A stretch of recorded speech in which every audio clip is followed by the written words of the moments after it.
Hi, this video is going over how to divide fractions.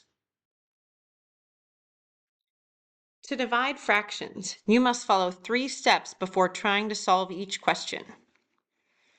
Then you are going to multiply and follow the same rules as multiplying fractions, where you multiply the top number by the top number and the bottom number by the bottom number.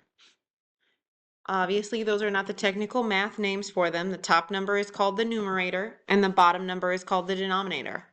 However, these are a little bit easier to write down and trying to save us a little bit of time. The 3 steps you have to follow before trying to solve each question is called keep,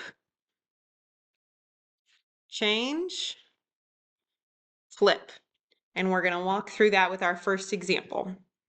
So if the example, that problem they gave us is 2/4 divided by 1/3, here's what I would do. First step is keep. Keep the first fraction exactly the same. So we wrote 2/4 exactly the same.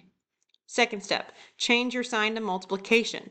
So instead of a division sign in the middle, we are changing it to be a multiplication sign. Notice how that's in red to match the word change. Our third step is to flip. We flip the second fraction upside down, which makes what's called the reciprocal. Again, to save us a little time of writing that down and to try and not overwhelm anyone with a lot of vocabulary, we're just going to focus on flipping it upside down and not worry as much today about remembering that it's called the reciprocal.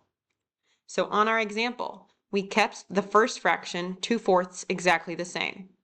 We changed our operation sign in the middle to a multiplication sign, and we flipped 1/3 upside down to be 3/1. Then we follow our normal multiplying fraction rules. Top times top, bottom times bottom. 2 times 3 with our numerators, or our top numbers, equals 6. And 4 times 1 with our bottom numbers, or denominators, equals 4. So our final answer to this question would be 6/4. Make sure you have all of this written on your paper before we start our next example. I know the paper says to try these problems all on your own, but I want to do one more example to make sure we feel good about doing this more on our own. So our first 3 steps are keep, change, flip. Our first step is to keep the first fraction exactly the same. So it's going to stay 2/5.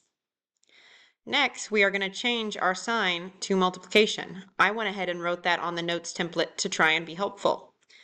Lastly, we are going to flip our second fraction upside down. So instead of 1/6, it's going to say 6/1, or 6 wholes. Now we get to multiply fractions following the normal multiplication fraction rules. Top times top, bottom times bottom. 2 times 6 equals 12. And then 5 times 1 equals 5. So our final answer would be 12/5. There are 3 more examples on this page. Go ahead and try them on your own. When you think you're ready to check your answers, push play on this same video. Our next example says 3/7 divided by 3/9. If we are going to keep, change, flip, our first fraction stays the same at 3/7. We change division to multiplying, and we flip our second fraction upside down. So now it says 9/3.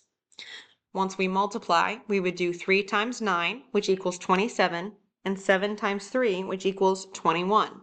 So our final answer is 27/21. Our next example says 8/10 divided by 3/5. We keep our first fraction, 8/10, exactly how it is. We change our symbol to multiplying, and we flip our second fraction from 3/5 to 5/3. Now we can multiply. 8 times 5 equals 40 for our numerators, 10 times 3 equals 30 for our denominators, and our final answer is 40/30, or 40/30. For our final example, it says 7/12 divided by 4/7. First, we keep our first fraction, so it stays 7/12. Then we change our division symbol to a multiplication symbol. Then we flip our second fraction upside down, so instead of 4/7, it'll say 7 over 4, or 7/4. Now we have 7/12 times 7/4. 7 times 7 equals 49 for our numerator, and 12 times 4 equals 48 for our denominator. That is our final answer, 49/48, or 49 over 48. Take a moment and make sure you've completed your entire notes page accurately.